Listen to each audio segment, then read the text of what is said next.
Hey guys, before I get started on this episode, just wanted to let you know that the Golden State with Mates Patreon is now 50% off to new members through the end of January. At the end of the month, I'll also be giving Best Mate members the chance to win this copy of Stephen Curry's book, Shot Ready.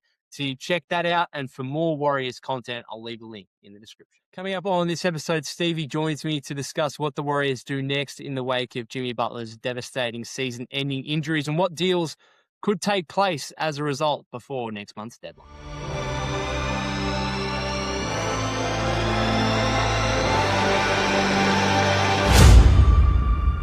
Righty, so I did a Patreon episode yesterday. For those of you that haven't checked that out, you can, where I kind of gave my first thoughts and spilled out my reaction to Jimmy Butler's season-ending ACL injury, which from a human standpoint is just devastating for him, and obviously it's devastating for the Warriors as a team. Stevie, what about you? What are your first reactions, thoughts when it came through that Jimmy Butler was going to be out for the remainder of the season? Yeah, I watch everything on tape delay for the most part, except for games on the weekend. But fortunately or unfortunately, I was watching pretty much live, just a little bit behind the tape. And as one of my favorite players, maybe my favorite player of the Eastern Conference since that 220 Miami run, and then especially after the second one with a team that both teams nobody really thought would be any sort of contender, him carrying them next to Bam. Likely his career never being the same, even if he comes back and plays. Now he's a two-footed player. Yeah, he's not like a leaper. He's a high IQ defender, so maybe he'll have a Sean Livingston or Andre Iguodala like Twilight, but he's already at such a deep age, and anybody who's ever had knee problems, like you said, from a human standpoint, it's a difficult thing to watch, especially seeing him in agony on the floor and such a tough guy. You know that, like, not sure what he's going to be like when he returns, but that's why he was given that huge extension, so that he could play with confidence, not worry about these types of catastrophic, unforeseen freak accidents that end up in season-ending injuries. So as much as from the human situation, prayers go out to Jimmy Butler and his family and so forth and his recovery, but like from a franchise standpoint, that's why he's got the additional 60 plus million owed to him next year in guaranteed money. Unlike American football, where you get hurt and you lose it, he's got all that money for the rest of the year and the next year. Unfortunately, at the timing, it's like you don't want to talk about moving the body while it's still warm, but we only have until February 5th to figure this out of what is the best move for the franchise. So I'm curious, after day and a half, 2 days, what's the primary route that, if you were in the driver's seat, not your prediction so much, but what would you do if you were the one steering the ship? Yeah, I thought Mike Dunleavy Jr.'s comments yesterday were interesting. Maybe I'm reading too much into it. And for what it's worth, I don't think they're going to trade Jimmy Butler. I don't think they will. But I thought when he said he got asked the question directly by Anthony Slater, like, is there a chance you move him, essentially? And his response was, I don't envision that. Which to me was like, I felt like if he was categorically, no, we're not doing that, he would say it. It was like, no, like, we're not trading Jimmy Butler. It felt like to me he left the door slightly ajar. And I think the Warriors owe it to Steph to at least consider it and at least take calls, explore what it would look like.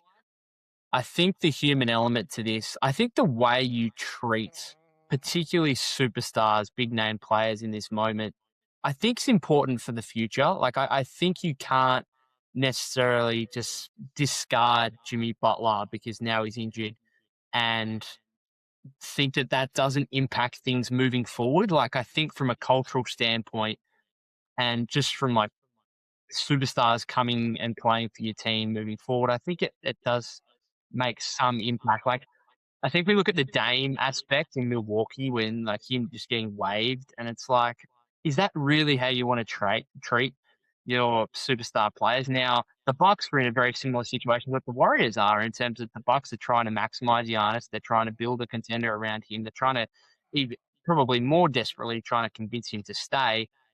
I don't think the Warriors are in a situation where they're having to convince Steph to stay, but it's a similar situation as you're trying to build a contender. And I think if I was Jimmy Butler, he's got so much respect for Steph Curry that if Mike Dunleavy came to him and said, "Look, mate, we don't want to trade you, but we owe it to Steph to explore it," I think Jimmy should probably understand that motive, I suppose, if he has as much respect for Steph as what's been shown over these past 12 months since he arrived. So I think the Warriors wouldn't be doing their due diligence. Unfortunately, it sucks to say, but I just don't think they'd be doing their due diligence if they didn't explore a Jimmy Butler deal in the next 2 weeks. What about you? I think to play devil's advocate to the concept of how superstars should be treated, and I'm not saying anything that you said isn't true, that there isn't rippling effects of how you treat them or what. I mean, there's an idea of what they're getting paid with a max salary, but we've had this argument going, especially back during the LeBron and Curry peak of the mid 2010s, is that, yeah, that's the max salary that they're allowed to get.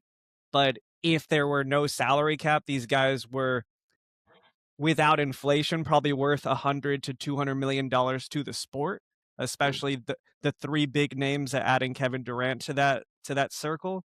But we go with Dame. Yeah, they cut him. Would Dame have ever chosen or signed with Milwaukee in free agency? No. Yeah. In fact, the biggest reason it took so long for the Trailblazers to move him is because he was so specific on going to Miami. Same thing with the Jimmy Butler situation. He wanted to be in Phoenix. He went to the Warriors because they guaranteed him the money. If there was no guarantees of the money, he would have done everything possible to avoid that trade from finalizing itself. So uh, I'm not saying not to consider or not to go and speak to them and not be considerate of not only the human element but the business element of your future transactions of how superstars will see your market and your franchise specifically. But to be fair to the franchises that are supposed to be running themselves not just as a business, it's different than a business. Business is just about money. Like you have a fan base that you're responsible to, and the face of your franchise, which is not Jimmy Butler, that the Warriors are supposed to be making their decisions upon. And maybe make a shift. Like there's been an odd amount of, I would say, 20 to 40% of the fan base has basically just like waved the white flag, not just on this season, but like the maybe it's time to trade Steph talk has got real loud real fast. And it's an interesting thing for me because I feel like it's something that I've been talking about since like 2020, that if we trade Steph Curry, the next time that we win a championship will be when my grandkids are having grandkids. And it's just like a reality that people seem to like not fully like comprehend of how good the other young cores are around the league in comparison to even the young core we would have post Steph Curry with all whatever we would get back for him. Um, and I find it extremely interesting that somehow we skip trading Draymond, but it's okay to trade Curry.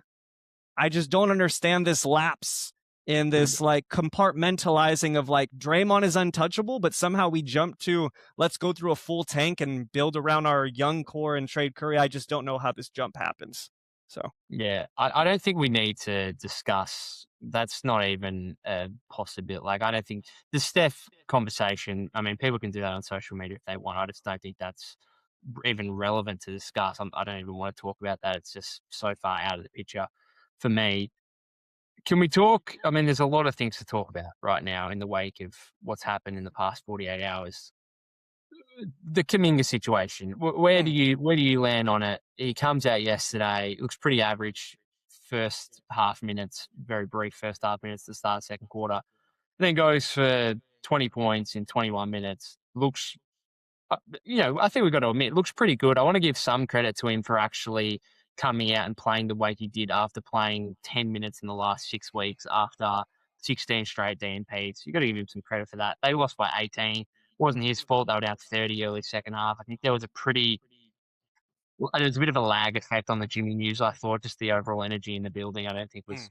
great in that game against the Raptors, and the result didn't particularly surprise me. But I don't know. I kind of consider, I think I said yesterday on the Patreon episode, that if I woke up on Monday morning before the Jimmy news, or before the Jimmy injury, I probably would have said that there's a 100% chance that Jonathan Kuminga gets dealt in the next 2 weeks.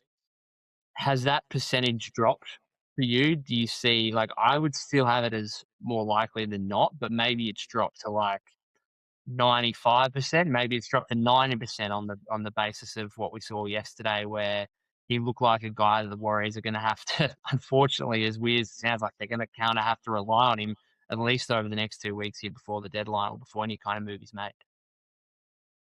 Yeah, and I'm glad that we weren't able to go on in the direct aftermath of what happened to Jimmy. But my first reaction, as most people, was that Jonathan is going to get moved, and maybe Jonathan and Butler are moved simultaneously or in two congruent trades and so forth for, if not an upgrade this year, whatever the optionality slash upgrade to build for next year or the future or whatever.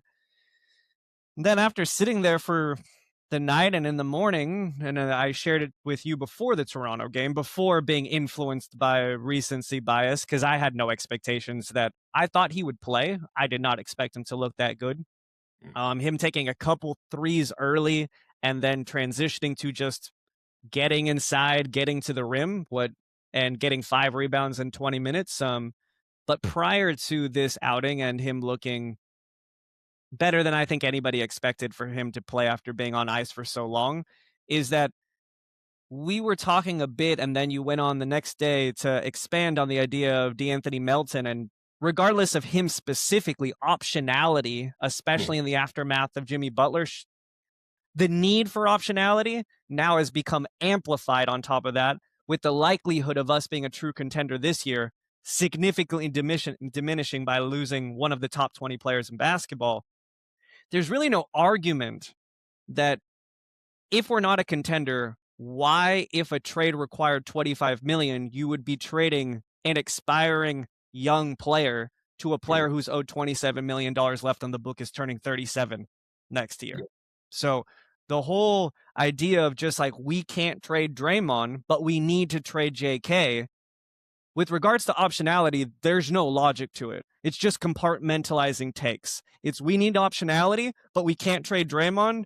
Well, if you don't believe we're a contender, which almost everybody doesn't believe now, unless you think there's a trade that who we bring in without moving Draymond makes us a true contender, then keeping him on the books makes sense.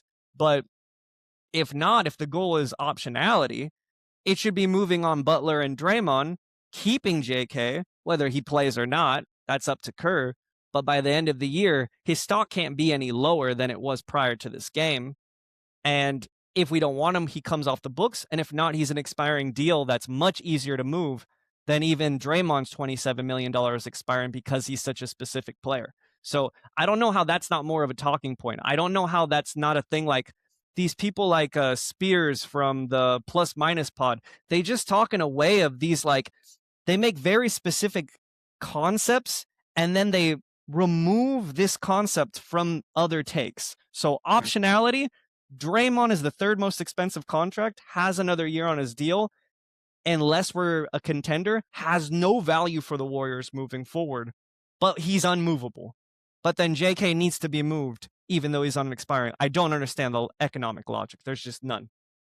I suppose if you're not a contender, then there's an argument to keep Draymond just out of loyalty's sake, out of being like a franchise. That is kind of the value to me in that situation, is that, like, you're keeping around a franchise legend. You're not just discarding him when you're going to be out of contention. Like, I think every discussion we've had over Draymond is getting an upgrade from Draymond to try and become a contender. So you brought up an interesting point there, the idea of trading Jimmy and or Draymond, right? I just want to stick with Jimmy because I just still don't think they're going to trade Draymond. Okay, so I want to stick with the idea of trading Jimmy and not trading Kuminga. I can't really compute that to me because to me, if you're going to trade Jimmy, it's because there's a deal out there where you think you can actually become some kind of legitimate chance in the playoffs this season. And you've already shown over the past 6 weeks that you don't think Kuminga is part of a team that's trying to do something in the playoffs. Therefore, to me, if there's a Butler trade, it also includes Kuminga in the deal. There's no way to me in which you are trading Jimmy Butler and keeping Jonathan Kuminga on the roster because again, you're just not moving Jimmy unless you think there's a move out there. And I think that's going to be very difficult to pull off because obviously you're going to have to incentivize a team to take on that $56.7 million deal for next season. You're going to have to give up legitimate assets. You're probably going to have to take back a distressed asset from another team who they want to get off so willingly that they're not necessarily needing to take a post Steph Curry picks back along with Butler.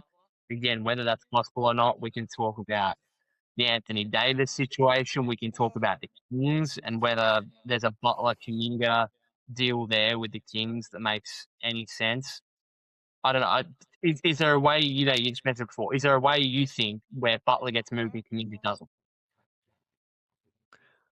Well, whether we include Draymond or Kuminga, I think that the only trade available with regards to Butler, I mean, Anthony Davis is interesting, but I don't think that's a very wise decision after what we've seen injury-wise with him this season. But I think we go back to the trade that not only us, but many people have been circling, and it's the Michael Porter Jr. trade, but it has to include Nicholas Claxton. That is the trade that actually solidifies the front court, and it gives you a second punch. And arguably, I mean, I know that on paper and names wise, even putting them in the same sentence of Michael Porter Jr. and Jimmy Butler sounds blasphemous, but offensively, objectively, Michael Porter Jr. has been a top 15 offensive player as an individual entity. So if we're talking about offensive punch, which has been the thing that has been our Achilles heel throughout the season, if you add not only Michael Porter Jr., but an actual starting center, something we do not have. We simply do not have a starting level caliber center. Draymond's not a starting center, and Post isn't. Now, Draymond might be a closing center, depends on who you ask. Obviously, if you ask me, that's not the answer, but many people do, but he's not a starting center in any capacity. Nicholas Claxton, he's not a sexy pick. He is a top 15 center in this league, at least. But you could argue with, especially in the Warriors system, which wants to run zones, switch. How many 1-5 defenders are 6'11" and can score in this league and have a higher motor and are a lob threat?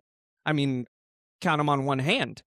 Now, is he ever going to consistently put up 25 points? No. Is he going to be an all-star? No. But like as a floor for actually having a starting level center and somebody who defensively, like on the perimeter, he's better. He's basically a better perimeter defender than anybody on our team outside DeAnthony Melton on guards. Yeah, like compare him to Moses Moody, Pajemski on the perimeter. 6'10", 6'11", Claxton's a better defender. And it's just like people only look at this individual player and then compare them to what they're worth. But having a starting level center makes everyone better. And that's why when Draymond's out, and because he doesn't score, he's making everyone worse on offense. On defense, he makes people better. He's a commander. But on offense, when he's willing to score, when he's willing to cut, everything works. The problem is we only get that version of Draymond a couple times a month. And if he's not willing to score when nobody's guarding him, he is not just affecting Steph. It's not just the junk defense. He's affecting Pajemski. He's affecting Post. He's affecting everyone on the floor. And a guy like Claxton, who, if it's not his play, kicks it immediately or cuts to the basket, that vertical spacing automatically makes everything better. And the numbers work pretty easily because we're in an anomaly. The Nets have two players who are would immediately become a part of our top 5 players, and they can take on money. So we could trim double digits of money this year and get an upgrade if we're willing to spend assets. And if the picks are the only thing that matter, then fucking trade Curry now. If it's the only thing that matters, it seems like an obsession. The picks past Curry, then trade Curry today if all you care about is the picks. But if you care about actually trying to win a title with Curry, which should be the only thing that matters, then fuck the picks. It's not like we have this, we act like we have OKC stockpile of picks. There's like 4 teams in the West who have better young cores and more assets moving forward. So worrying about the post-Steph Curry era, worry when it gets here. Because you're going to lose half your fan base anyways. Half the fan base aren't Golden State Warriors fans. They're Steph Curry fans, and the front office knows it. So maybe consider that when worrying about the post-Steph Curry era, because we got a ton of bandwagon fans that are going to disappear the minute that he evaporates from the Golden State roster. So let's evaluate this Brooklyn deal then quickly. So you're saying Jimmy and what else goes out, and you're getting, so Jimmy makes 54. You'd have to add. It's Buddy either Hield. Draymond or it's Kuminga. Okay. And then it immediately works. Yeah. So if you add let's just add Kuminga because it's easier, right? Because then we can remove the Draymond element. You add Kuminga, and then I have to look at the specific trade, but you're basically right there where you get Claxton, Michael Porter, and then they would be way too over, so they would include Sharp or Williams or whoever, one of their $4 to $6 million. So because they can take an additional almost $13 million onto their books and still be under the cap. Yeah.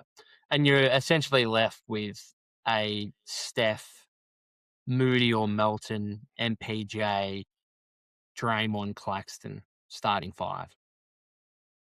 That's what we're rolling with. Well, I wouldn't make the trade unless Draymond's going out. That's because Claxton makes no sense with Draymond in the rotation, right? But basically every big that if someone goes, okay, Pete, like I got a big for you for the Warriors, and it's like, oh, he doesn't fit next to Draymond, we'll do that all day.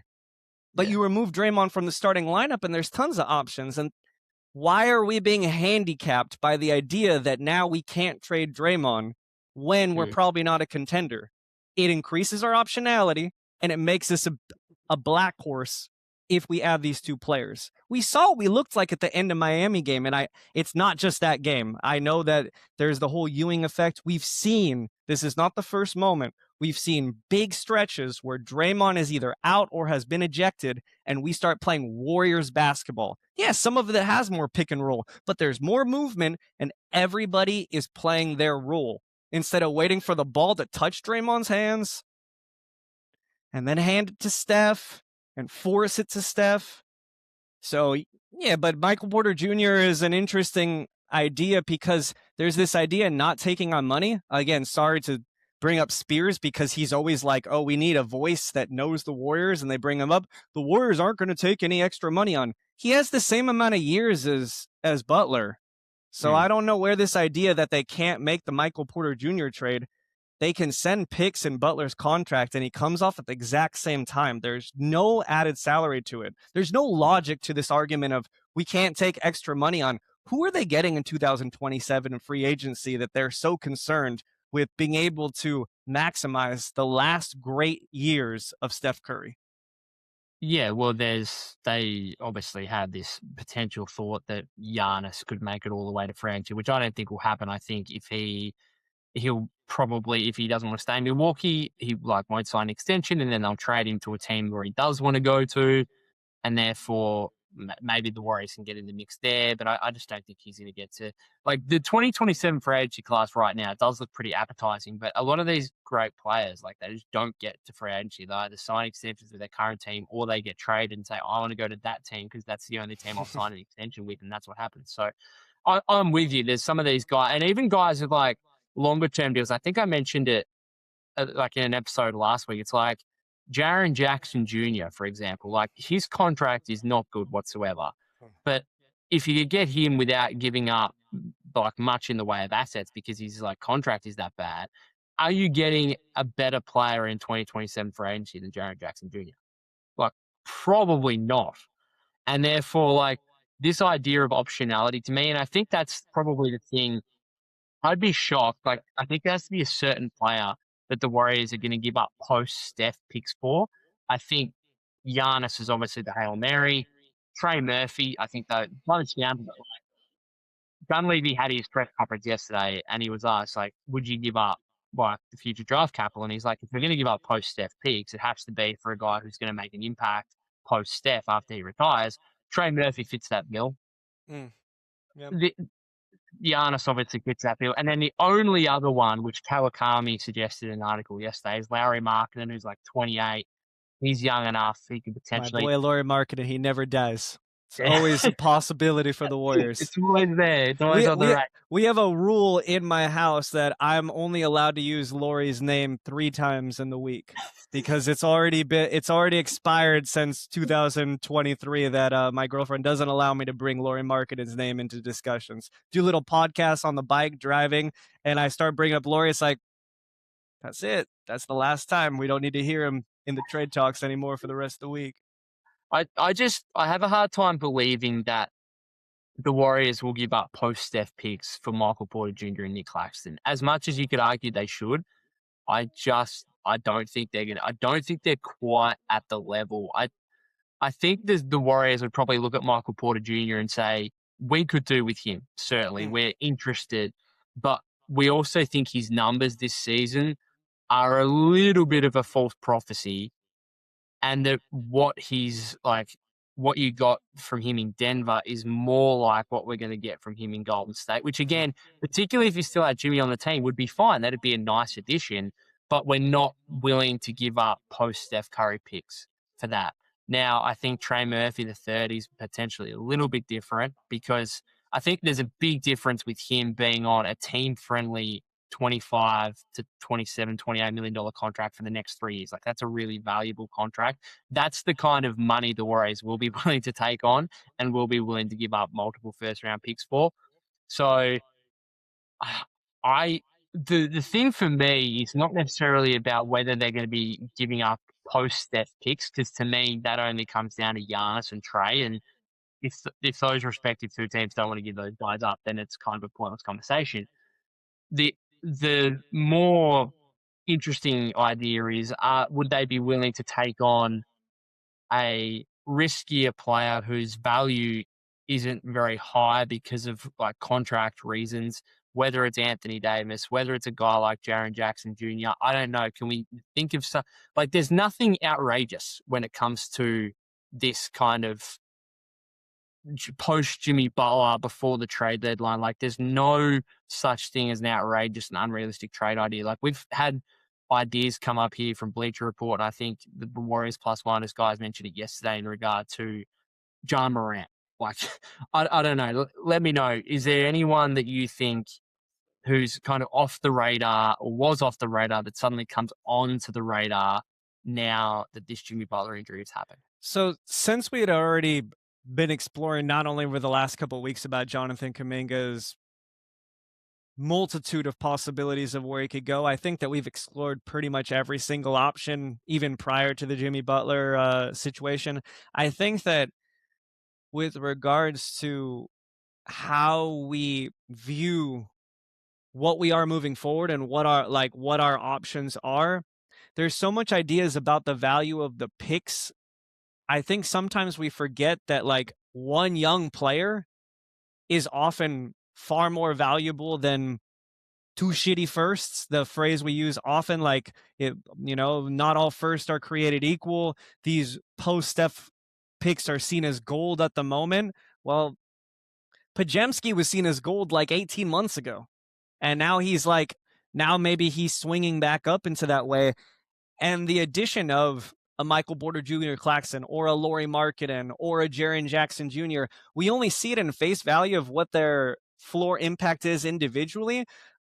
Adding dynamic bigs and people who can shoot make the world of difference for these types of role players, that their impact, not just their raw stats and the way that they look and the way that they're perceived, it changes by the players that they play around them. And it seems to just be something that's completely neglected when we're looking at like Michael Porter Jr. being able to make tough shots in late situations, shooting over 40%, being a mismatch, it's a huge plus for a guy like Pajemski, a guy like Moody, a guy like Post. Same thing with Claxton, having a rim roller. Lauri Markkanen, I don't like to bring him up anymore, mostly because I think Utah just doesn't want to move him. But if he were available, if they called and said, hey, 4 first-round picks and the Jimmy Butler contract, if it doesn't include any of our young core and that's the cost, and anybody scoffs at that, I mean, I'm not saying you have to take that deal, but pretending like that is not an option, I just don't think the on-floor impact and how it relates to our pre-existing young core is just being completely neglected. I think that's something to really consider, that, yeah, it's nice to have the picks. It would also be nice to have 3 young guys that everybody wants again, which is something we haven't had for this entire discussion of where Kuminga's going. It's like, we're only getting value from picks. But before, if we included Moody or Pajemski as of the offseason, that was supposed to be better than a single late pick. So I think that's something to consider. I think it's a great point you bring up, just in terms of like the role players, the young guys, the Moody's, the Pajemskis, even some of the veteran guys. Like, you saw D'Anthony Melton in yesterday's game against the Raptors, just like one of his lesser games for a while, like being on this tear. But it's a lot easier when Jimmy Butler's running the non-Curry minutes and you can fold in behind Jimmy. He's the head of the snake. You've got Melton, you've got Orford, you've got Pods. Suddenly those guys are now coming off the bench. And who knows, fingers crossed, maybe they still might have a similar impact. But that's my biggest concern about this team now, is that strength of the non-Curry minutes that was playing itself out over the past few weeks and becoming a really big factor in why the Warriors were 12-4 in their last 16 games prior to the Raptors loss.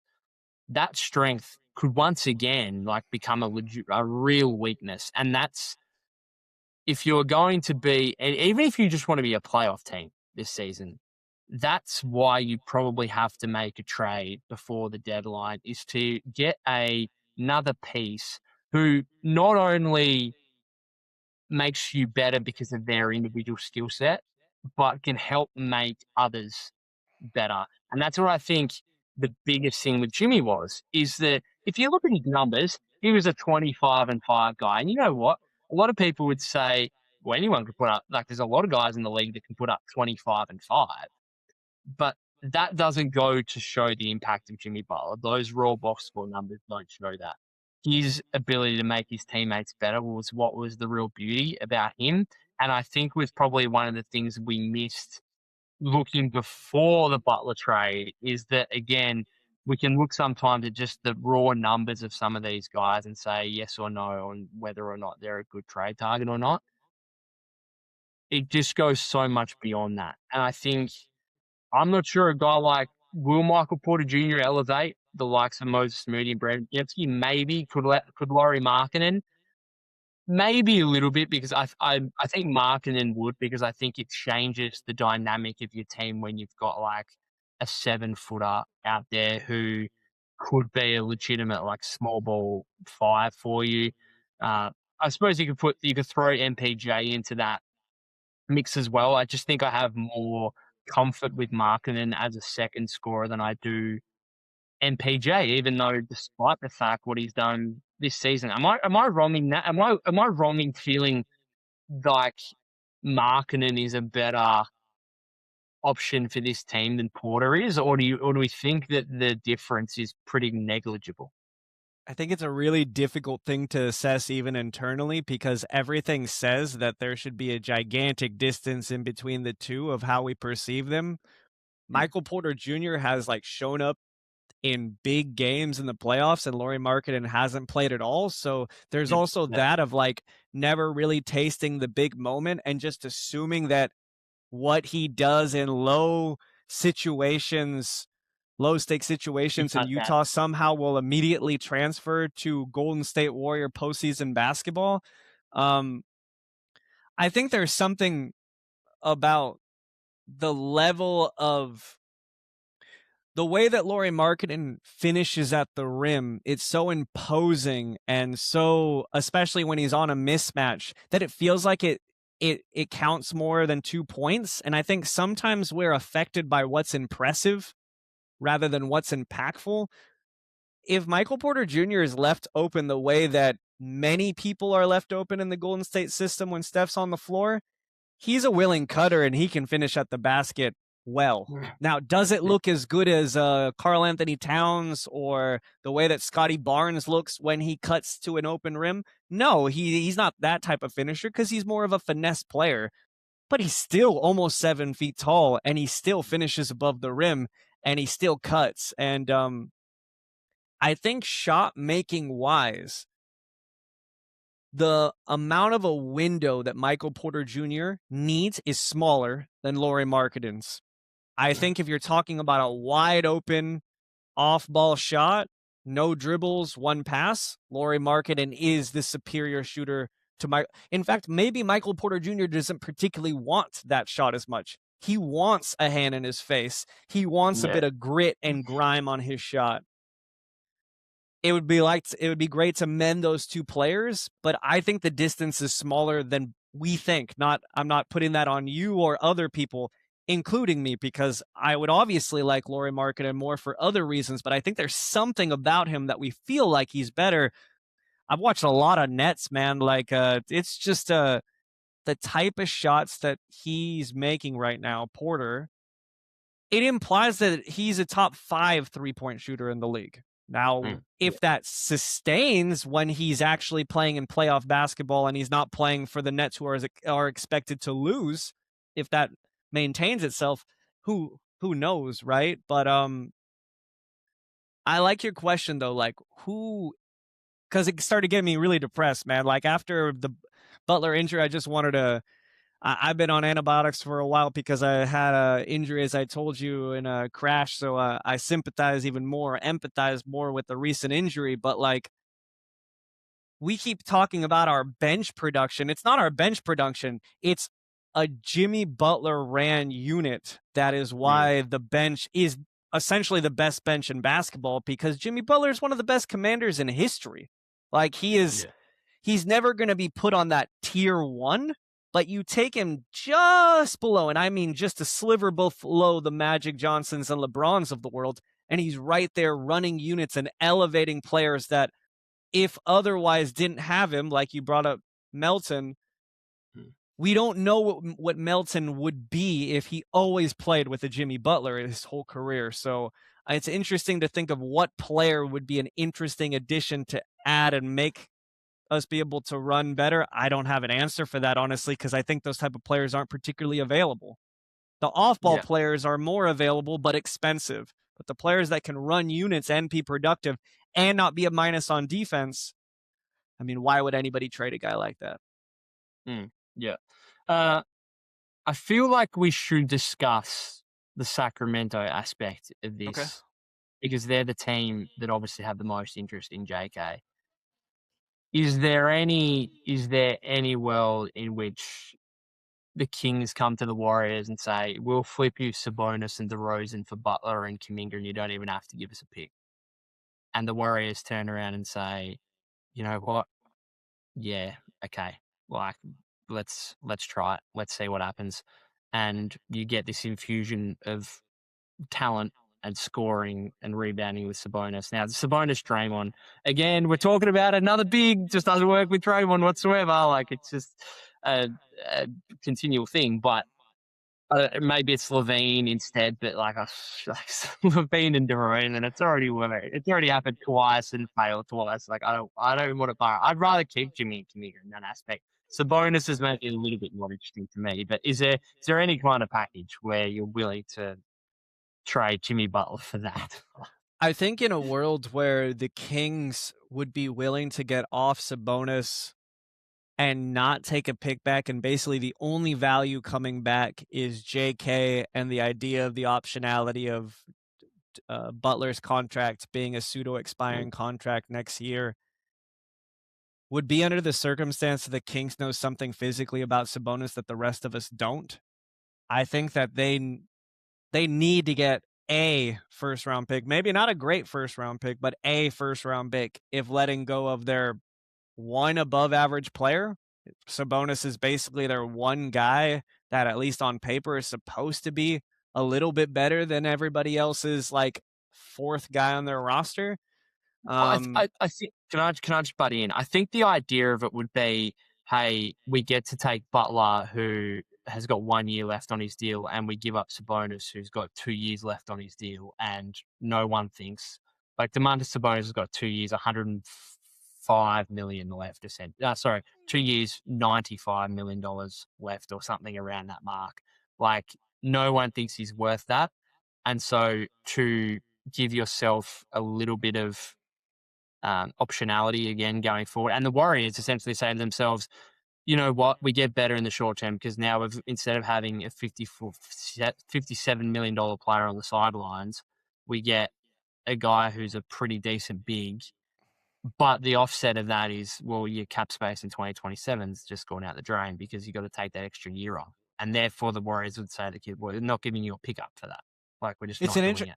it's an interesting thing to look at, especially like you said, because the Kings have been the one like vocal like interest in JK, not just now, but in the offseason. I'll just make the argument again that if the only thing that matters is the picks, then just trade Steph Curry now, because the Michael Porter Jr. Claxton deal only doesn't just make you better, it gives you more optionality economically moving forward. So if you're making a deal that's going to limit your economic optionality and not make you a contender, you could add Sabonis and DeRozan to this team and not send Jonathan Kuminga or anybody out, and this team's not a contender. It makes you better, I suppose.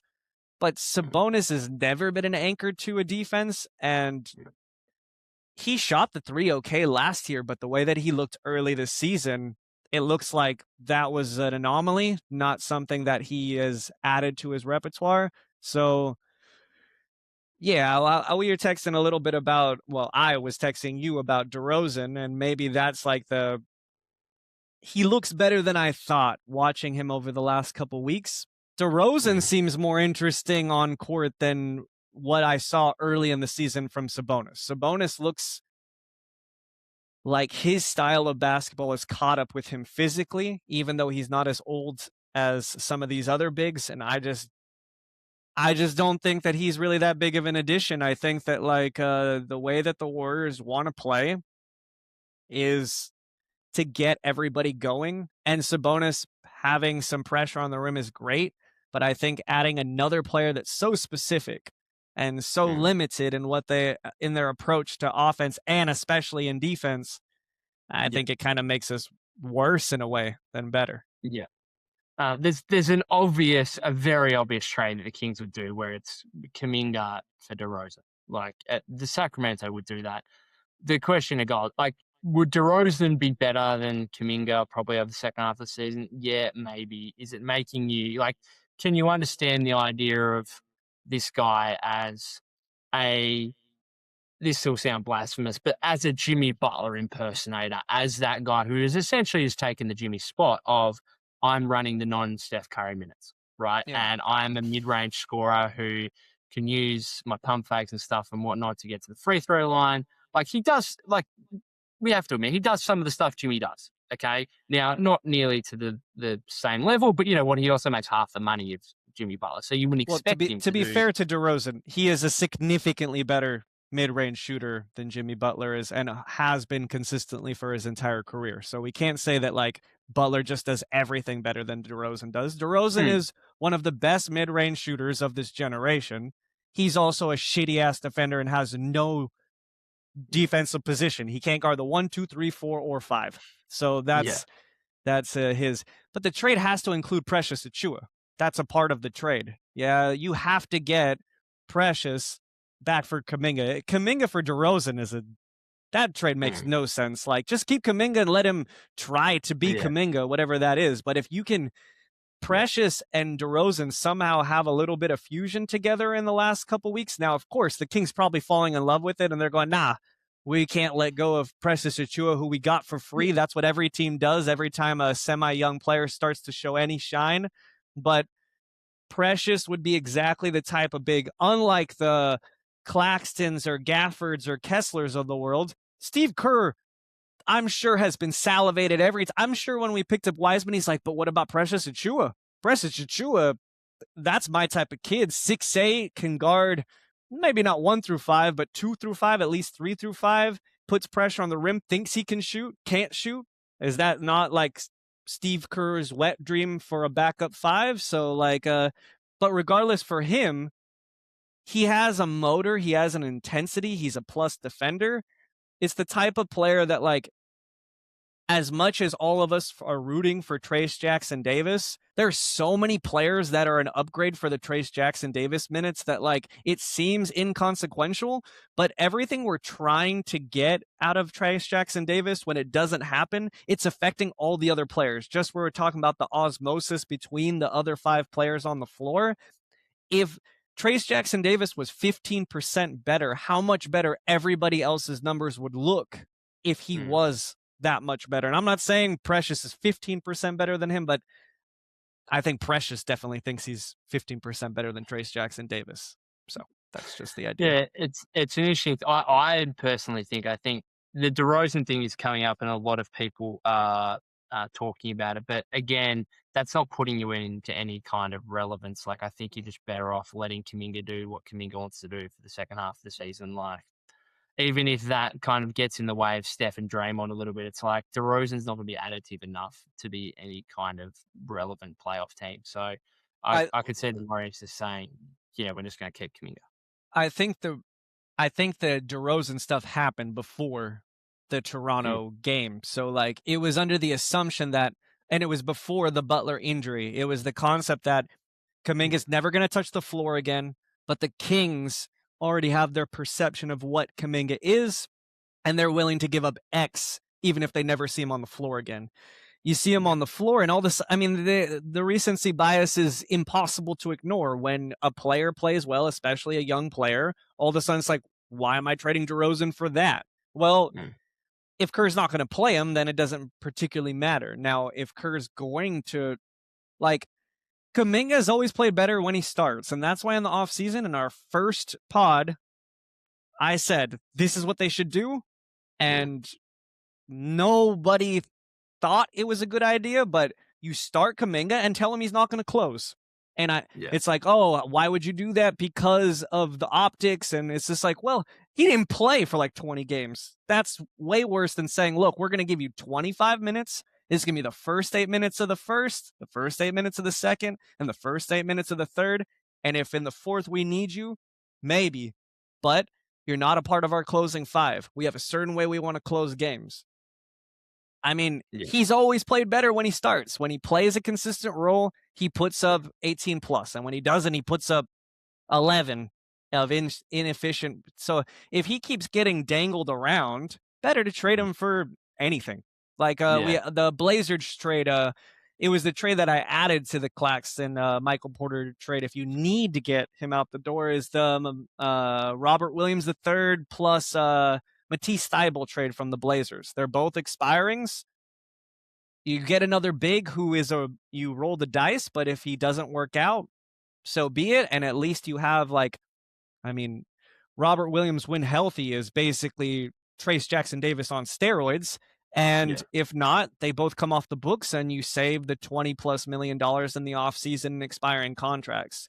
But if you're not going to play him, a solidified 20 minutes a game, just deal him now. There's no reason, because the numbers have proven he cannot just be dicked around coming in and out. He does not do well with it, despite the last game that we saw him in. This is the one reason why I think there's a chance Kuminga stays is, again, there's a chance the Butler minutes have to go to someone. There's a chance he could now play 20 to 30 minutes a game. And then you've got the Steve Kerr part of this, where he is on an expiring deal. It could very well be his final season as head coach. If you tell Kuminga, hey, you're going to get an opportunity for the rest of the season, and then your biggest adversary, your biggest rival, essentially is gone in the offseason, we're going to get a brand new head coach in here.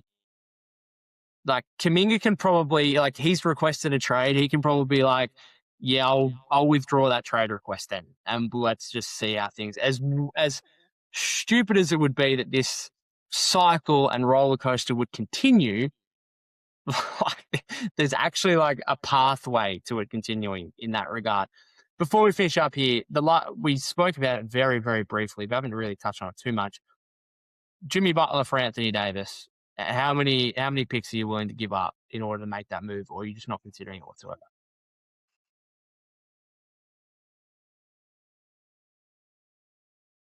Is there a young player that Dallas would covet that we can add in so that it's not a surplus of picks going out for a complete gamble of a player that seems to be injury ridden? Yeah, well, they've got interesting Kuminga, so like that. There's okay. Set aside Kuminga, whose value is inflated for the very short moment of the post Toronto game.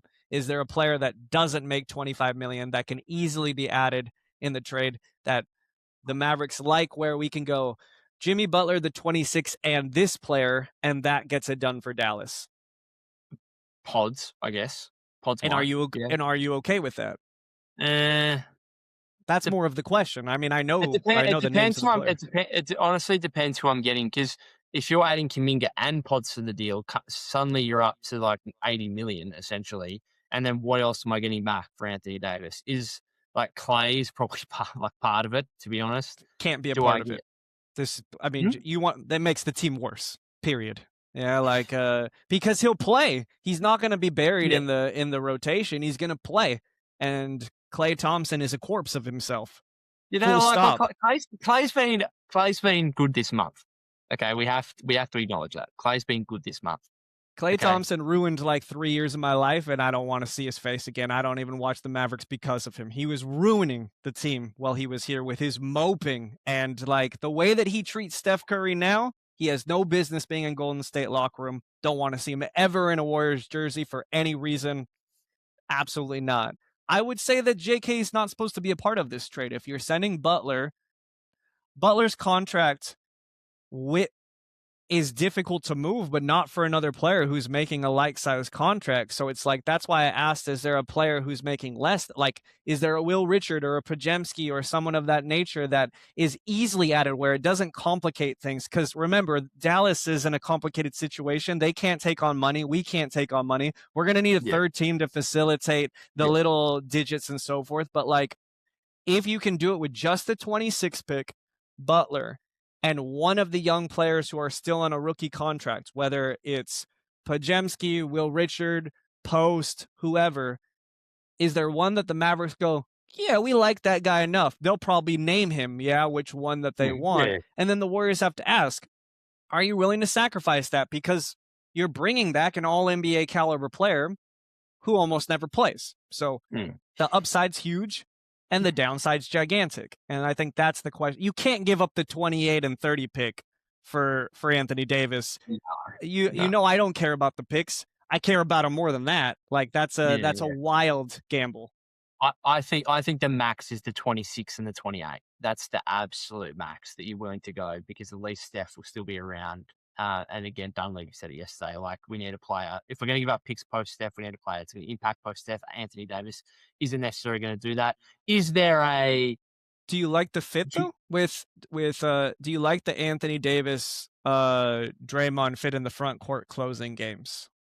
So it's interesting to me. So the other thought I had is, okay, if Kuminga's not going to Dallas or there's some kind of 3-team trade, can you get something else using Kuminga's salary? So, for example, could you dump absolutely every pick, right? In every pick, maybe Pods as well.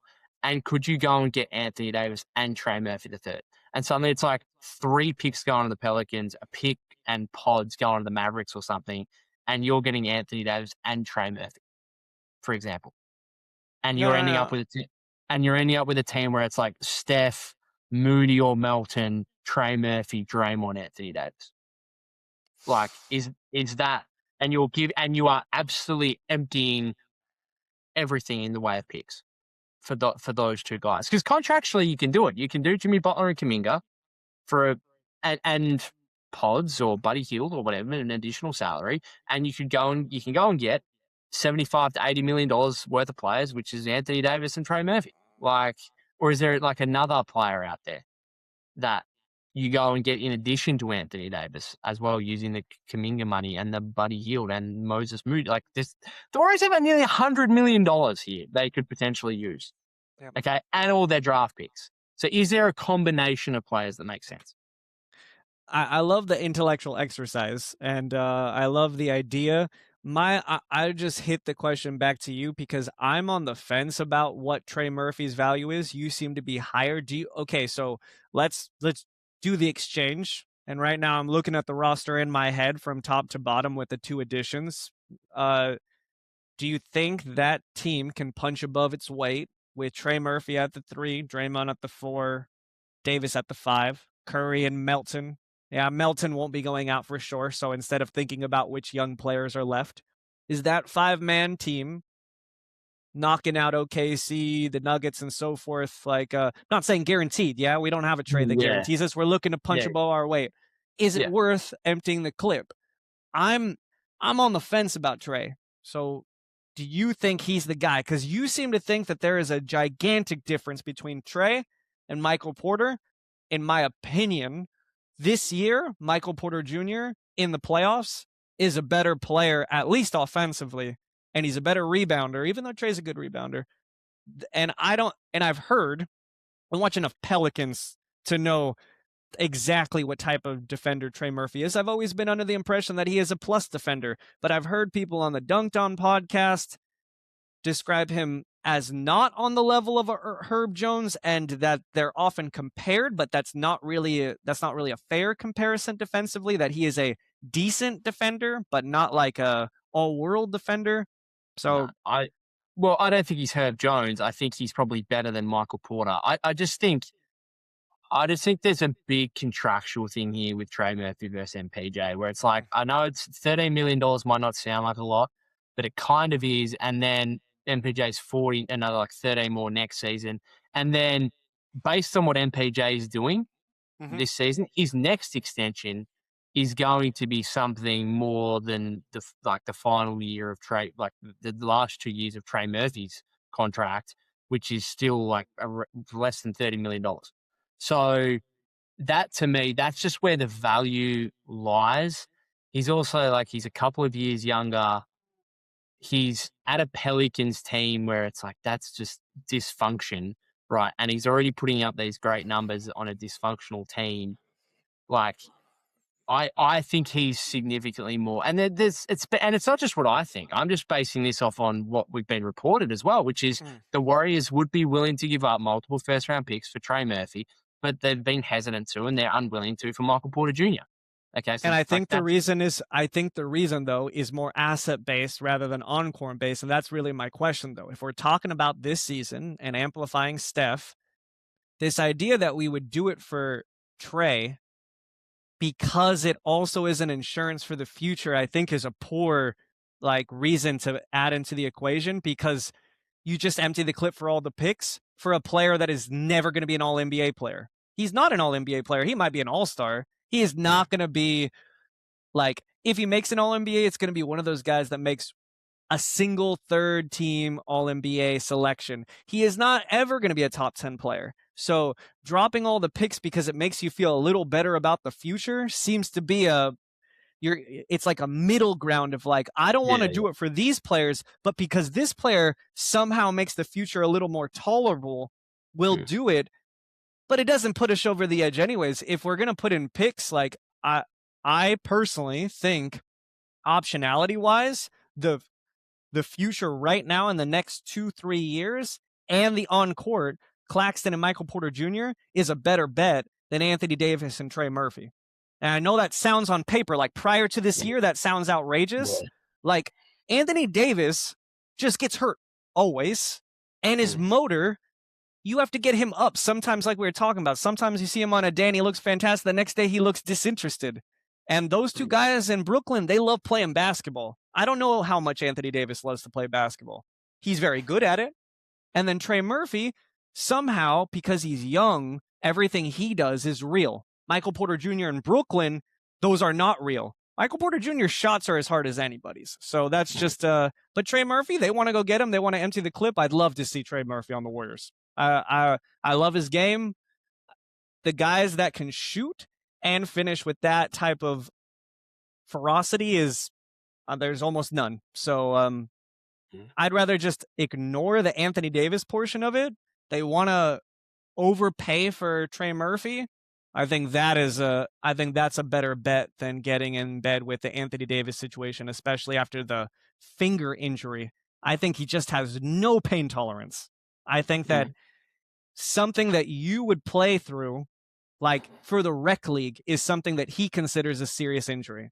And I'm not the only person that thinks that. So Yeah, look, the Trey thing has been kind of a dream since the offseason, and it's a real shame that, like, it could still happen. There could be a deal where the Warriors give up Kuminga and multiple first-round picks for Trey Murphy before the deadline. It's just a shame that you're wasting the rest of this season, because if it was Trey and Jimmy and Steph and Draymond, then you'd have something. But because there's no Jimmy, like, you could go and get Trey, but that doesn't change the fact Jimmy's out for a year. Okay, and that's the real shame in all of this, I suppose, at the end of the day. So anything else you want to add before we finish up? just want to ask you one more question because you brought up Steve and his him as a lame duck coach this year, and that he's on an expiring deal himself.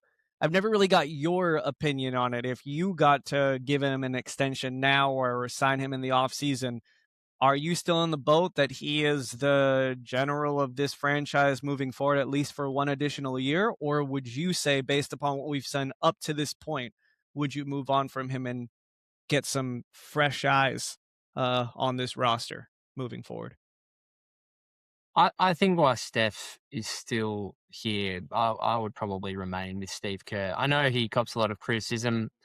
There could be very much an instance of you don't know what you've got till it's gone kind of thing if he does walk away at the end of this season. So I am kind of on the fence about it in terms of I don't have a huge stance either way. Like, if he walks and the Warriors get a new coach in, then it might be the best thing for him. New ideas might actually work out well. But I'm also of the opinion of he's a 4-time championship winning coach. Okay, yes, people can say he's rode the coattails of Steph Curry. Like, I get it, but you've still got to be a good head coach, right, to achieve what he's achieved. And I'm not sure an immediate upgrade is necessarily out there for the Warriors. Like, do they go to someone who's been tried and tested, or do they go to a brand new head coach who you've really got no idea on? I don't know. We might wait and see. Just, I think there is a chance that this is his final year. What about Agreed. you? And I just to beat a dead horse, I think Steve Kerr is a good coach when he's not forcing the offense to run through Draymond, and or worse, when he doesn't have Draymond and he's trying to make Juan Toscano play as if he were offensive version of Draymond. Every time that he allows the offense to be the offense, the system looks good. The system's not the problem. It's the reliance on that version of the system. I don't think it's Steve. Yeah. Let's see if he gives Jonathan Kuminga the opportunity to be Jimmy Butler in the next couple of weeks before the deadline. Sure. All right, Stevie, thanks again, mate. We'll catch up again in a week's time, and I'm sure there'll be plenty more to discuss from there. Sounds good. Thanks for having me on, man.